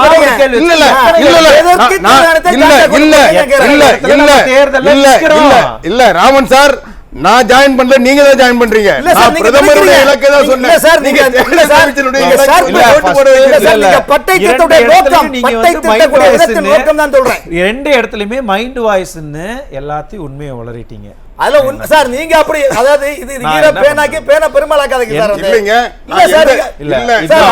வாய்ப்பு கொடுக்கணும். உள்ளபடியே மைண்ட் வாய்ஸ் தேர்தல் ஆணையமும் நினைக்கிறேன் அர்த்தம் சார். அமெரிக்கா நாடு இந்தியாவுடைய நீங்க சொல்லுங்க, தகவல் வந்து மக்கள்கிட்ட தப்பான தகவல் போயிடக்கூடாது சார். வந்து சொல்லுங்க, அது எப்படி அவரோட வார்த்தையுடைய உச்சரிப்பை பாருங்க சார். 4ஆம் தேதி தெரிஞ்சிரும். பார்க்கத்தானே போறோம் நம்ம எத்தனை இடத்துல நின்னு இருக்கிறோம், நம்ம டார்கெட் என்ன, பிரதமர் அப்ப என்ன பண்ணி வச்சிருக்கிறோம். ரொம்ப சுருக்கமா உங்க இறுதி கருத்தை வச்சிருங்க. தேர்தல் ஆணையத்தினுடைய மேல இருக்கக்கூடிய இந்த விமர்சனங்களை போக போக மார்த்திக்க தேர்தல் ஆணையம் ட்ரை பண்ணுமா, இல்ல மறுபடியும் புற அழுத்தங்கள் அதற்கு இருக்குமா? சார், இந்த 5 ஆண்டுகள் இந்தியாவின் துரதிருஷ்டவசமாக பாஜக ஆட்சியில் அமைந்தால் அது இவங்க சொல்கின்ற இவர்கள் ஏற்கனவே இலக்கு நிர்ணயித்து விட்ட அந்த 400ங்கிறது 350 குறைஞ்சு கூட அந்த இடத்தில் பாஜகவின் கூட்டணி கட்சிகள் ஆட்சி இருந்து விட்டால் அடுத்த முறை தேர்தல் ஆணையம் என்கின்ற ஒரு ஜனநாயக அமைப்பு இருக்குமா என்பதே கேள்வி. சரிங்களா? அதையெல்லாம் குலைச்சி போடணும், எந்த ஜனநாயகமுமே இருக்கக்கூடாது, இங்கே சர்வாதிகாரம் நடக்கணும் அப்படிங்கிறது தான் ஆர்எஸ்எஸ் பாஜகவோட திட்டம். அதனுடைய செயல்பாடுகள் தான் இது. நீங்கள் லாஸ்ட் மினிட்ல ஞானேஷ்குமார்னு பிஜேபிக்கு ஆதரவாக செயல்படுகிறவர். ஞானேஷ்குமாரோட ஹிஸ்ட்ரி என்ன பார்த்தீங்கன்னா, அவர் தான் அந்த காஷ்மீரோட அந்த 370 நீக்கிட்டு உங்களுக்கு அது 2 யூனியன் பிரதேசங்களாக பிரித்து விட்டதில் பெரும்பங்காற்றியவர் ஞானேஷ்குமார். அவரை நீங்கள் தேர்தல் ஆணையராக கொண்டு வந்ததின் நோக்கம் என்ன அப்படின்னா, இங்கே அதிகாரிகள் ஆட்சியாளர்கள் மாறிக்கிட்டே இருப்பாங்க சார் இங்கே. ஆனால் அதிகாரத்தில் இருக்கின்ற அதிகாரிகள் நேர்மையானவர்களாக இருந்தால் ஜனநாயகத்தை ஒருபோதும் குலைக்க முடியாது. ஆனால் என்னென்னா, இந்த திமுக மாதிரியான சர்வாதிகார கட்சியும் பாஜகவோட மாதிரியான ஒரு சர்வாதிகார கட்சியும் 24இல் இருப்பது தான் இந்தியாவின் தமிழ்நாட்டின் மிகப்பெரிய ஒரு இருண்ட காலமாக இருக்கின்றது. இந்த இருண்ட காலத்தில் மக்கள் மட்டும்தான் பெரிய சக்தி. கண்டிப்பாக மக்கள் சக்தி தான் உள்ளபடியே பெரிய சக்தி. அதனுடைய அந்த சக்தியினுடைய அழுத்தத்தை, அதனுடைய வெளிப்பாடை நம்ம ஜூன் 4 பார்க்கத்தான் போறோம். அது வரைக்கும் நம்ம கொஞ்சம் பொறுத்து இருக்கலாம். கருத்துக்களை பகிர்ந்துள்ள கருத்துரையாளர்களுக்கு மிக்க நன்றி. மீண்டும் மற்றும் ஒரு நிகழ்ச்சியில் சந்திக்கலாம். நன்றி, வணக்கம்.